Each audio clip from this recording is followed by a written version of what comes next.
Off with their heads. Yeah, and this is supposed to be my royal scepter, but anyway. So in this episode, we are going to build a queen's throne. Now, this throne is actually at a height. It's a standard height. It will fit any standard table.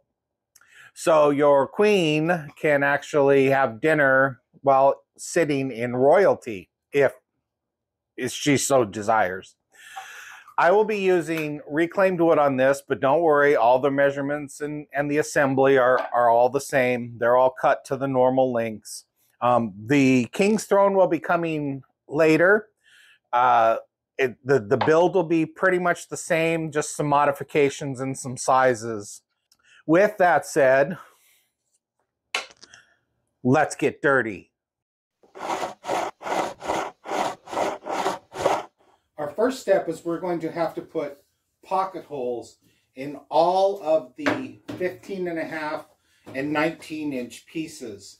Now we can just get away with putting 2 pocket holes on each side.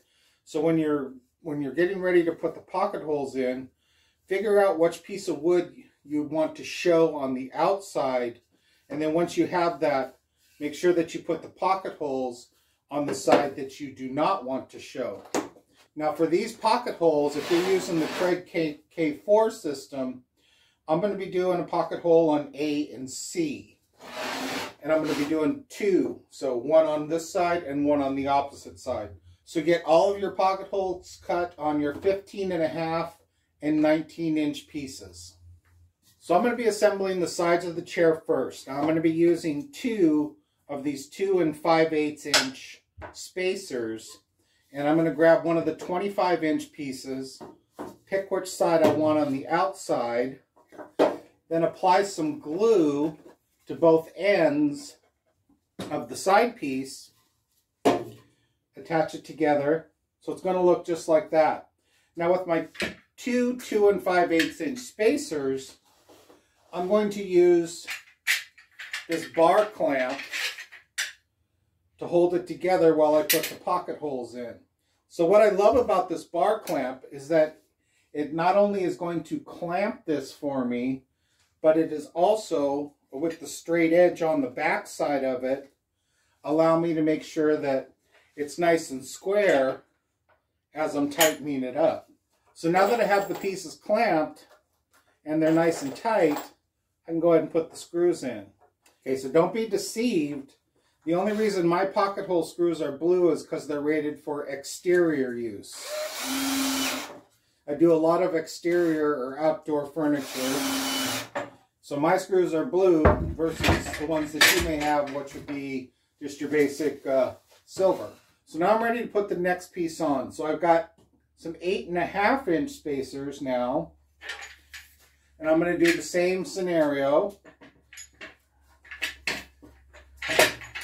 Okay, so I have that piece clamped down and all squared up. So go ahead and throw the pocket hole screws in. Okay, so we have one side done. Now we just got to do the same exact process on the second side. So go ahead and complete that. All right, so now that we have our 2 side pieces done, we can go ahead and attach them together, and we're going to use the 19-inch pieces for the front and the back. So we're going to do the same concept. We're going to start with the 2 5/8 inch spacers. Now we're going to glue up a 19-inch piece. So again, it's the same concept. All we're doing is we're going to glue up the 19-inch piece.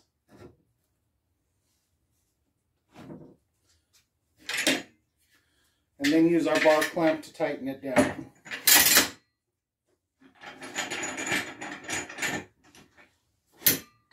Remember, I'm using my bar clamp to help square these up. All right, once I have them squared up, I got the bar clamp tightening it down. Now I can throw my 4 pocket hole screws in. So I got my project turned around because I want to throw on this last 19-inch piece down here at the bottom to help stabilize the project. All Alright, so I glued up my next 19-inch piece. Got the 8.5-inch spacers ready to go. And then we can get a clamp on that.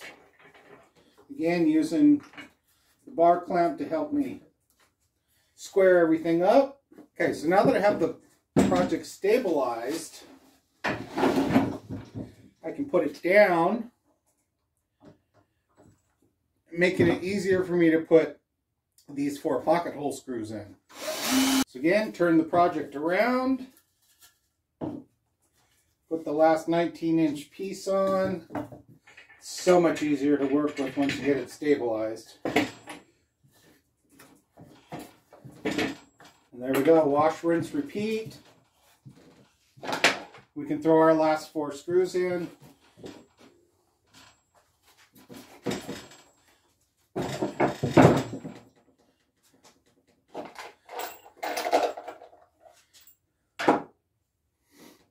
So there we go, wash, rinse, repeat. We'll throw our last 4 screws in and then we can move on.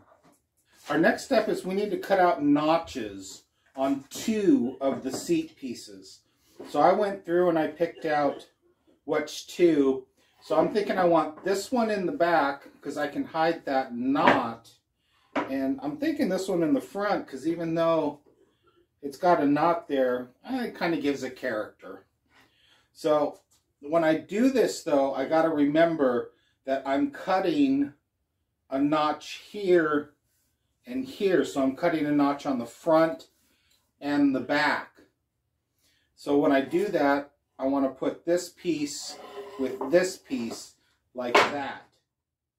So let's do that again.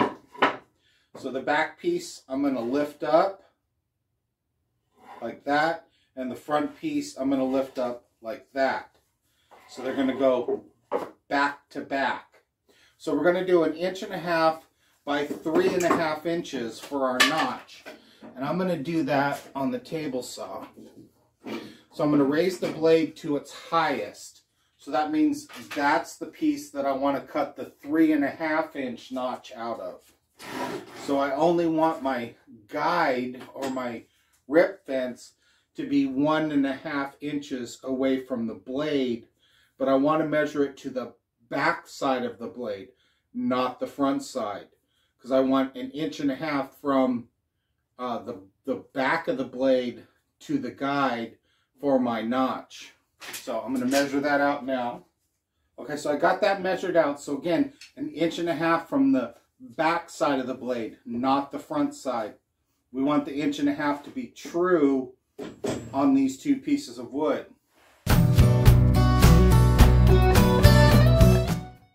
Okay, now that I got that one cut, it kind of split on me, and that's okay. It's not going to hurt anything. I'm just going to flip it. So I had it this way. I want to flip it around and do the exact same thing on this side here. So now that I have that cut, I'm going to need to cut another one, but it can only be 1.5 inches deep. So I'm going to set my blade to 1.5 inches. Now I need to set my rip fence to 3.5 inches, again on the back side of the blade. So now that I have those, my T on my table saw is not going to work very well. So I'm going to grab a piece of wood. You can see I've done this before. So I want to clamp this piece of wood onto my seat, and I make sure it's nice and square.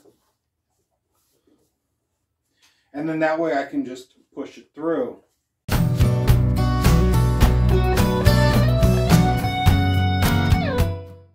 Now we need to flip our wood over and do the exact same thing. Alright, so you can see we pretty much have the notches cut, but again, I couldn't raise my saw blade all the way up for the 3.5. So I'm going to grab a jigsaw and just finish these 2 cuts to get these notches out.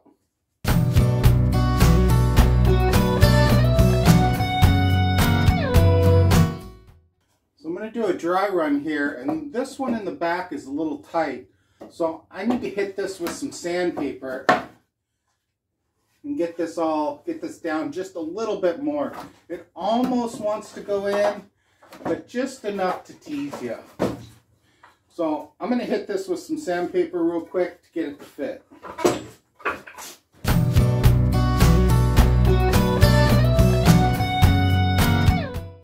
Alright, so my dry run looks good. I did get them to fit.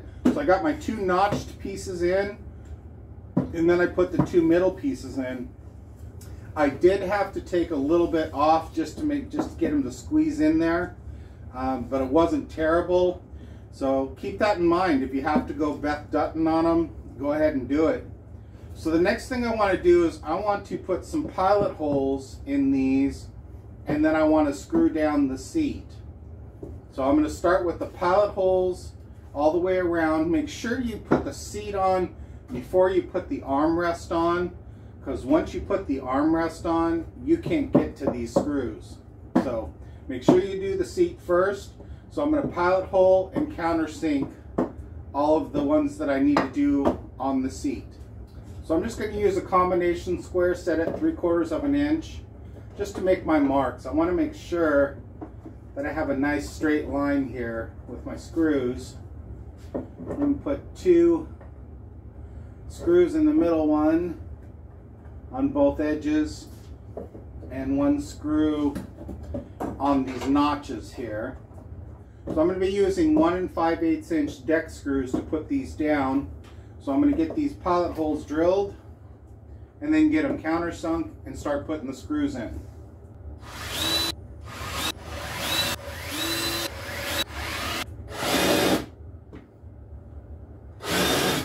So you're welcome to drill the pilot holes just by sight. I mean, that's fine.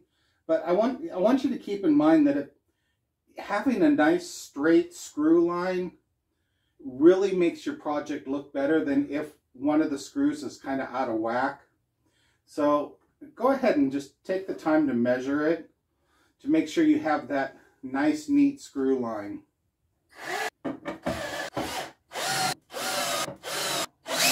Alright, so now that I have just this side back here screwed down, I can go ahead and do all the rest of my screws because I know that this wood is not going to move on me now.